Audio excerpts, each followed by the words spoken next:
Wendy, thank you. I'm very pleased to be here and to share the exciting events happening around Discovery Lab. I suspect everyone has at some point in the last year and a half passed 31st and Riverside and saw the new Discovery Lab coming out of the ground. Thanks in large part to KKT and Crossland, our partners in this project. I see Kate on the Zoom. So a little bit about our history. As Wendy notes, our current facility has been available to Tulsa for about 10 years. Prior to that, and at the time that I was hired, Tulsa was the only city in the country's top 100 metropolitan areas. I believe Tulsa might rank at like 46 or 47 in that list. But regardless of the top 100 metropolitan areas across the country, Tulsa was the only one at that time in 2012 that did not have a hands-on children's or science museum. And so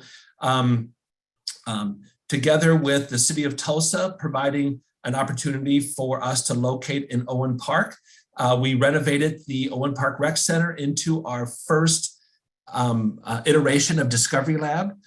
And at that time, research had suggested to us that the annual visitation would be around 60,000 visitors a year. And that would be based on like-sized cities and like-sized facilities. But what we've enjoyed every year since that, minus the COVID years, if you will allow, is that we've seen double and triple that number. So our annual attendance hovered around 120, but with a high point of over 150,000. Now, mind you, that's in an 8,000 square foot space. So it was evident that first summer, we actually opened May of 2013 here at Owen Park. And that first summer, it was very clear that to properly serve the community of Tulsa, we would need a larger facility. We were in conversations during those early times with the gathering place with the George Kaiser Family Foundation, and started discussions of locating Discovery Lab at Gathering Place as early as 2013. And that was formalized in about 2018, I believe, is when we had a more formal arrangement to locate there. About that same time, and maybe it was 2017, we selected KKT, local architectural firm, as our architects. And they've been a partner with us since the early beginnings. In fact, they also were responsible for the renovation of Owen Park in our earliest beginnings. But they've been an important partner in establishing the new Discovery Lab at Gathering Place. In fact, through the years, we've actually designed the new building 4 times as we kept looking at different sites across the southern end of Gathering Place. So with that, I'm going to share a video that was produced by KKT about 3 years ago with where we landed in terms of our concept. So I'm going to share my screen and optimize for video clip. And so this, and I'm going to narrate on top of this, and I can hit pause. So if I can invite questions, and I'll just hit pause if you have any questions. But here, this is a video rendering of the new Discovery Lab.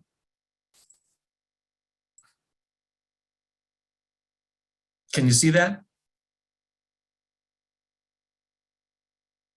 It's just coming up now. Okay. Yeah. Oh, it's paused. There it is. Yep.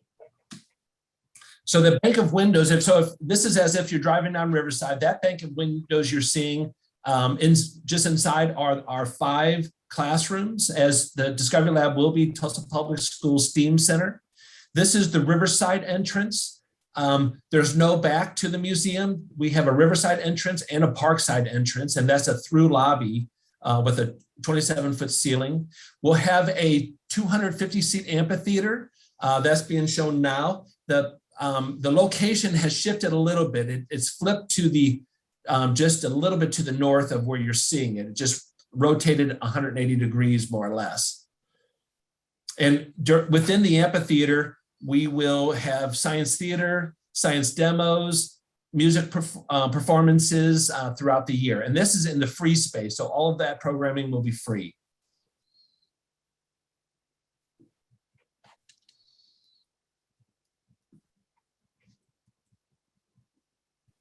So this is a view from inside the lobby, our reception desk, and a first glimpse into the exhibit hall, featuring our famous tape tunnels. Our exhibit shop, Discovery Lab is distinguished because we develop, design, and build our own exhibits. So we'll have an on-site exhibit shop. We'll have a museum store. The museum store will have science kits and other objects that relate to our mission. This is a rendering of our wall that harkens back to our Owen Park facility where we have those running children as a big part of that. We're stepping into the exhibit hall. So you see our climber spaces, our barrel climb, our net climb, our tape tunnels. One of the things that is also unique about this museum is our climbing structure is fully accessible, and you see the ramp that goes up around. These structures make use of the height of the 27-foot ceilings. It's a columnless exhibit hall, 20,000 square feet. And one of our main identities is that our exhibit and education spaces are made to be dynamic, changeable, and adaptable. So through the years, you'll see new exhibits replacing old exhibits. So always something new and innovative at Discovery Lab. So this is our water area, featuring water rockets and fog island and waterways. This is the stairwell into our education center. This is where groups will enter. This is looking down the corridor towards our classrooms. As I said, we have 5 900 square foot classrooms, but each one is separated by this operable partition. So if the educational program requires a larger space, we can accommodate that up to a 4,500 square foot space. So we can have 900 square feet rooms, 800 square feet rooms, and every permutation of that. A view from looking out from that mezzanine outside of the classrooms, looking down into the exhibit spaces.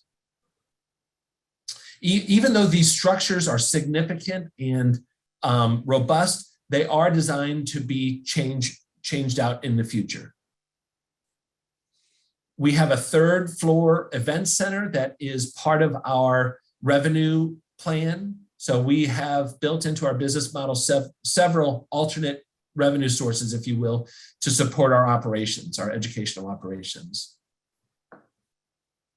So that is, and that was produced by KKT over 3 years ago. But let me share with you now a drone video from October. So Again, exciting. That event space is going to be amazing. I can pause if there are any questions. Yeah. So here we are. This is the actual, this is from, I think, the first week of October. Here's the amphitheater. You can see that it has shifted on the site. And I can tell you that this drone operator is pretty impressive. So again, here, I'm going to pause. I'm going to back up just a little bit. I want to point out something. Okay, let me do this. Right here. Okay. So one of the things I want to point out is this design. So it's a brick building, but it's like no other brick building you've ever seen. The course undulates both as you move from south to north, but also as you go from down to up. So it's undulating this way and this way. So quite a challenge for the masons, but it's just striking and beautiful. One of the things we had asked KKT is to, through the architectural design, to hint at the dynamic nature of what's happening on the inside through the nature of the building. And this was one of their solutions that is just stunning. But I'm impressed by that and want to point that out. Again, we're taking a look at the amphitheater. Eventually it'll have a sun sail, sun canopy. This is the Riverside entrance. Again, there's no back to the museum, but this is the Riverside. This bank of windows looks into administrative offices. This is a view to that third floor event space.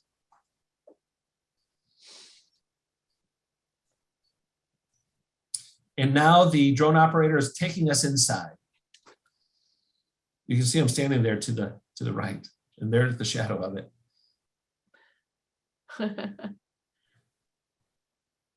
So you can see those metal structures. We refer to them as the lasagna structures.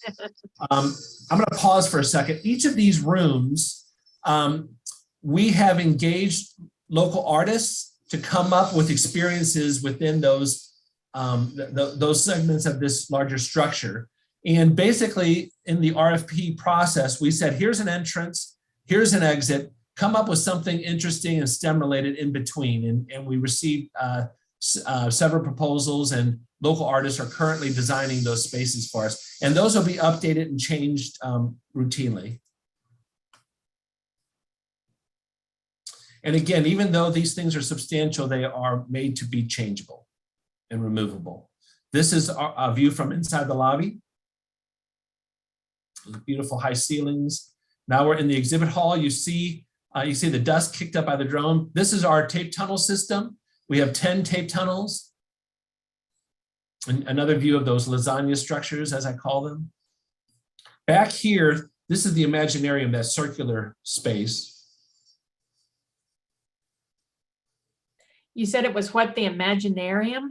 It's the Imaginarium. Let me pause and let me talk a bit about the Imaginarium. So the Imaginarium will be a digitally immersive space. There are 6 projectors inside that space, projection 360 degrees on the walls and the floor for a seamless digital experience of Oklahoma Wild. It will feature the tallgrass prairie. So as you enter, there is a digitally created tallgrass prairie, and the room sees you as you enter.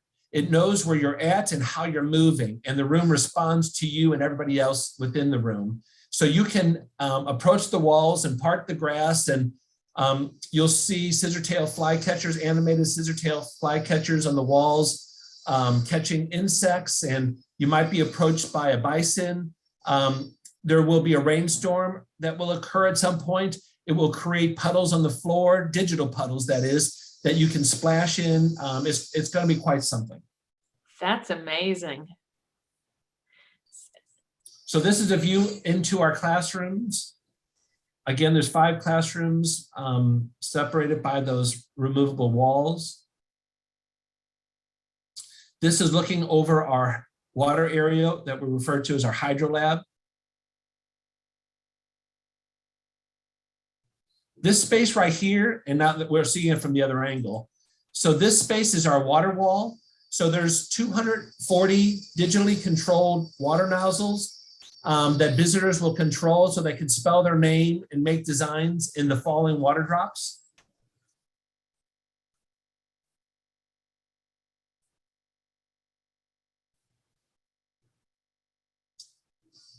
Our elevator. I'm with Mercedes. I'm gonna have to borrow some kids to come visit. Yes. And again, the drone operator is just, I'm impressed. This is our accessibility ramp. So our climbing structure is fully accessible. Now we're inside the exhibit shop, going back into the lobby. There'll be view into the exhibit shop. So while you're in the lobby, you can look in and see exhibits being constructed. This is that stairwell up into the group area. It's really striking. It's beautiful. This is our early childhood space. So this is a space for children 3 and younger and their families. Smart.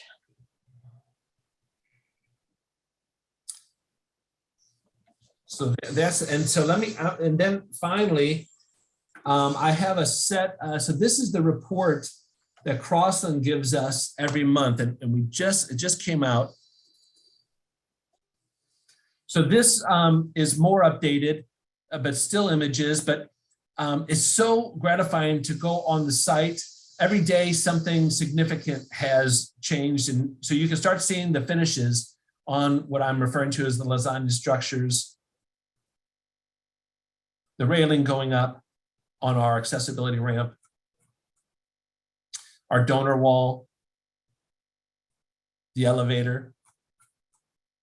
Here's a view from inside the classrooms. The view outside is gorgeous. There are blinds in case the children are distracted. Here's one of those operable partitions all collapsed into the closet that contains it. So, and these surfaces are projectable and writable. So again, the key was adaptability and flexibility in design. This is the view into the administrative offices. This is a bank of lockers for employees that don't have a desk in this space, but we do want an explicit invitation for them to come into the space and visit with the other staff. This is also just across from our break room staff kitchen.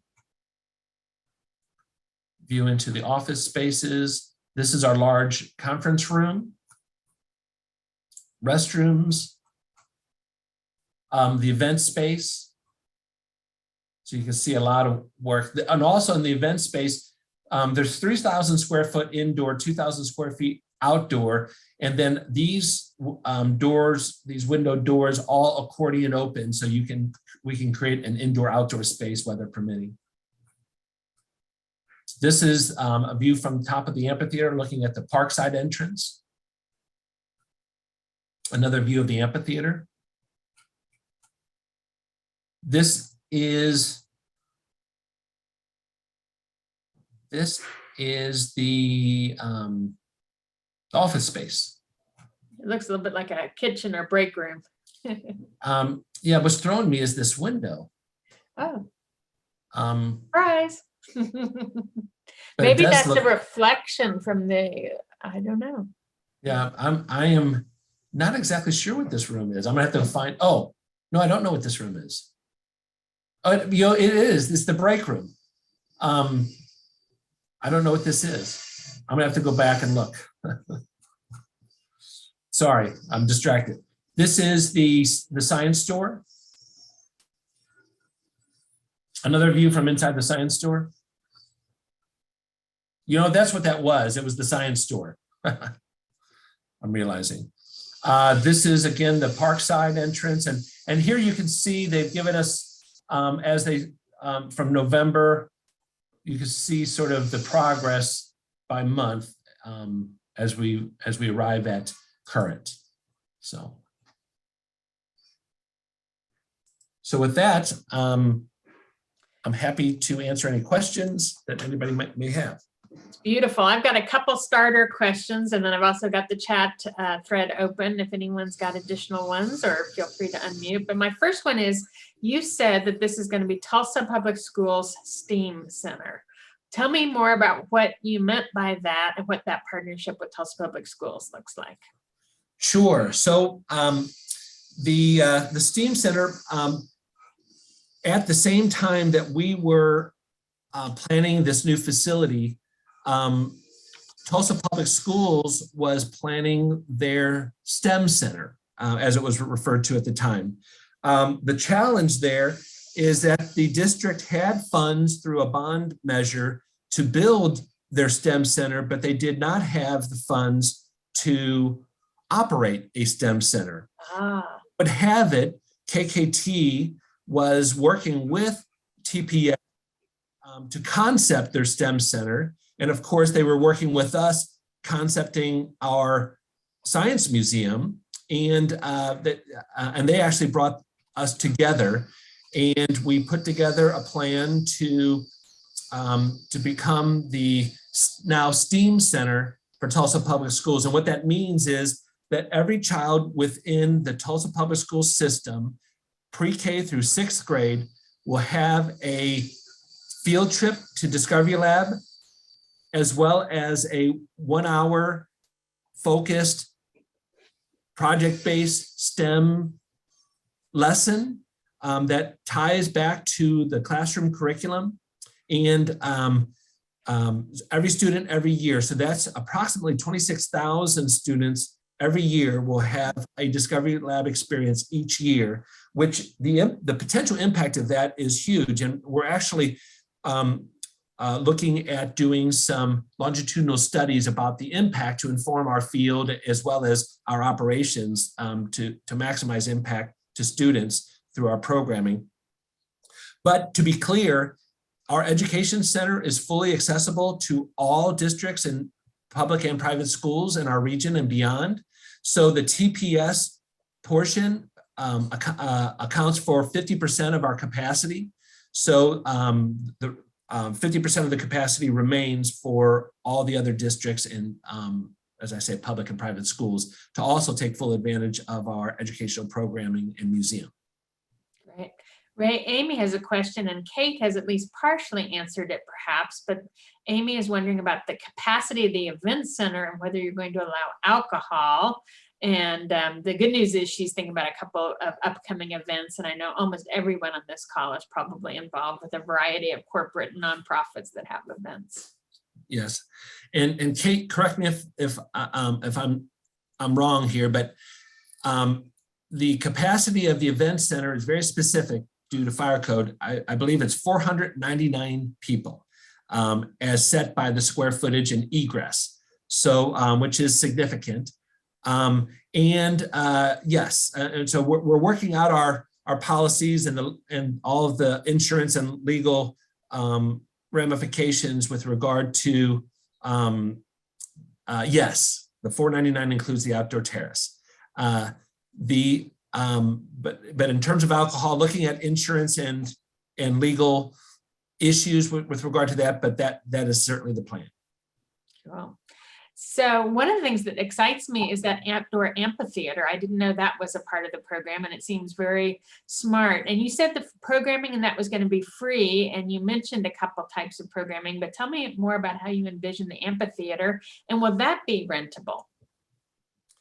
So we haven't talked about renting the amphitheater, but I suspect there will be opportunities for private presentations. We'll have some ability to control the site in terms of, but it's pretty open. And so that's an interesting question. But I'm sure that private entities can approach Discovery Lab to talk about presentations. We're just going to have to work out what our policy will be in terms of who can view those. And my thinking now is just how we would control the site to make it an exclusive event. All that to say, our hope and conversation with Gathering Place is that their program staff will also utilize the amphitheater for programming. Our hope is that it is that the schedule of events is robust and high frequency, but I imagine there will be opportunities, for instance, that park goers that will advertise. So if they want to come on over and see a science presentation, maybe a science themed musical, maybe science themed music, large scale assemblies, explosions, this nature. But I imagine there will also be an announcement within the museum to say something like, attention Discovery Lab visitors, in 10 minutes in the amphitheater, there will be science theater. Please make your way out to the amphitheater and things of that nature. So just sort of like a, for large scale presentations. I anticipate explosions would be very popular if you could do it safely. Okay, another sort of logistical question, parking. I know that site was sort of spillover parking for the Gathering Place. Is there significant parking involved in your plan, or how are people envisioning that? Yeah, so the parking associated with our site is exclusive to Discovery Lab. So we have 175 sites, parking spaces, that is. That should accommodate most of our open days, which by the way, we're open every day of the year except for Thanksgiving and Christmas. But our highest visitation days, there will be need for overflow parking.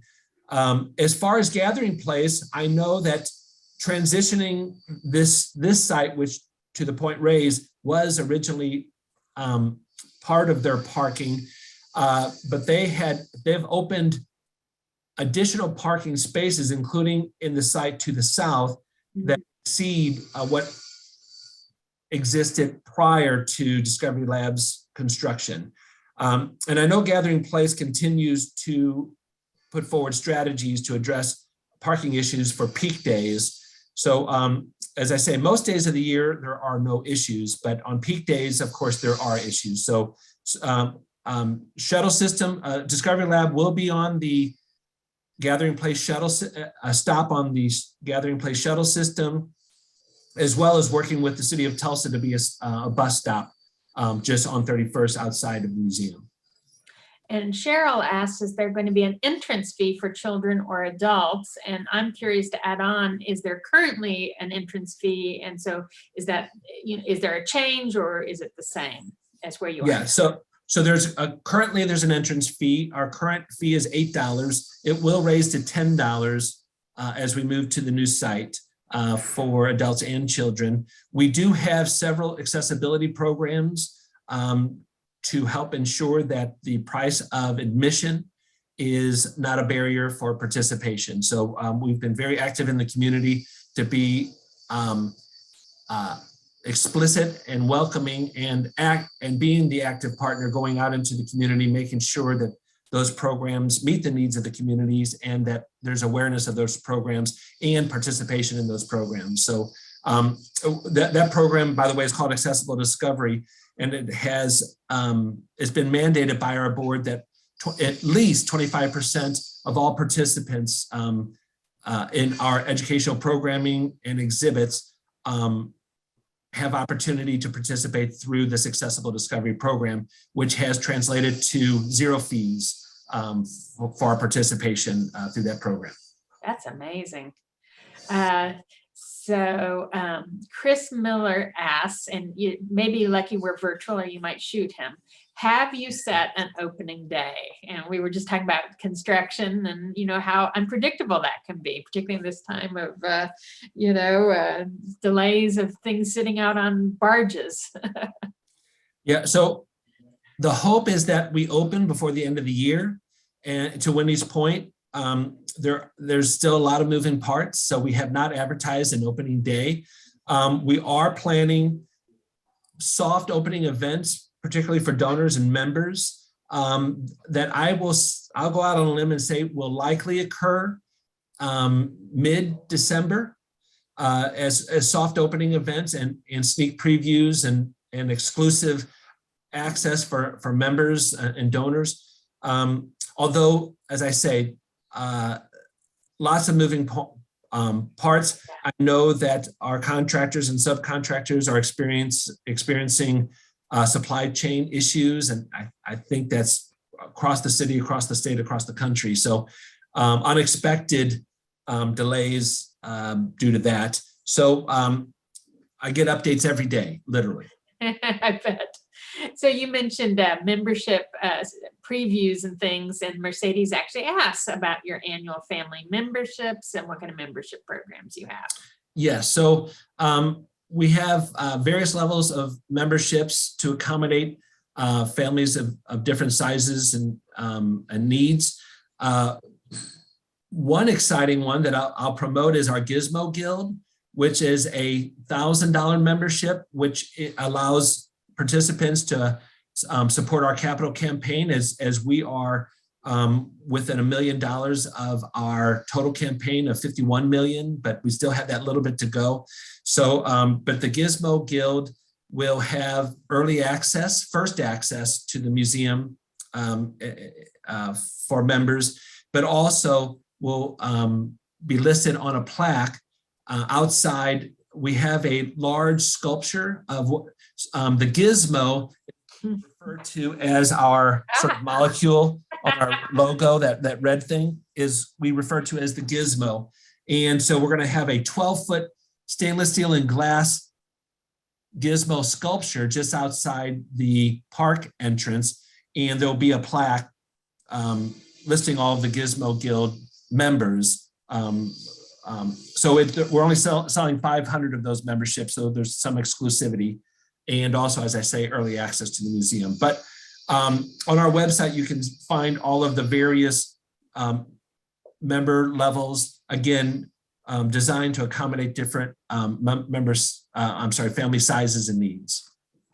So my last question to you, Ray, is one that's maybe a little bit 30,000 foot, which is, what have you learned about leadership in this incredible effort to raise the money, plan a new building, go through this construction and design process?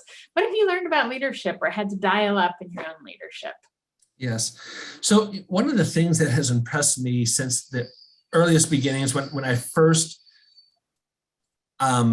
interviewed for this position, and so gratified that I was selected to be the founding executive director of Discovery Lab.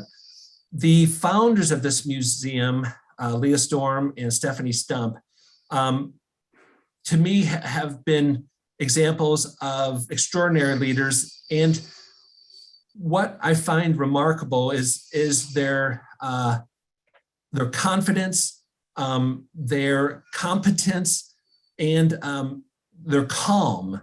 And so just unflappable, and also the grit. So one of the things that they will tell you the story that, when they started this museum, everybody, or there was a large voice across the community telling them that it couldn't be done. And, but through persistence and hard work and just will, they stuck to it, but in a very thoughtful, meaningful, and calm, and they just moved in persistence. And I think that's the key. The key to this whole thing has been persistence. Just staying focused on the goal. And in terms of mindset, along the way we have met challenges, but if you will, never failure. Our trajectory changes and our strategy changes, but we're moving forward. And so it was refreshing to experience their leadership. And I try to emulate it in terms of just staying focused on the goal and being persistent, and viewing these challenges as leadership challenges and ways that I can improve as a leader by gaining this experience. And it really is how I've coped with a lot of the challenges, is just to sort of look at it as a leadership challenge and a way for me to improve as a leader. That's a beautiful answer, particularly for a completely unplanned and unprompted question. I didn't give you any hint that was coming, so thank you for sharing that. And I think it also speaks, as I was listening to you, about the shared leadership in nonprofits, right? The fact that it's a little bit like a relay race, and we pass the baton, and sometimes when we feel weak, there's someone who can grab it and take it the next mile, and then we're there to pick it up from them. So congratulations to you and to your board and to all your staff on this incredible achievement. And I'm thinking I can show up without a kid and you'd still let me in, right? Say it again. I could show up without a child and you'd still let me in. Yes, and in fact, call me ahead of time, and I look forward to giving you a personal tour. Absolutely. Okay, that sounds beautiful. Thank you everyone for being here. Enjoy your holidays, and be watching for communications about what Leadership Tulsa will be doing in the new year, because we also are facing challenges and keeping moving forward like everyone else. Thanks. Thank you.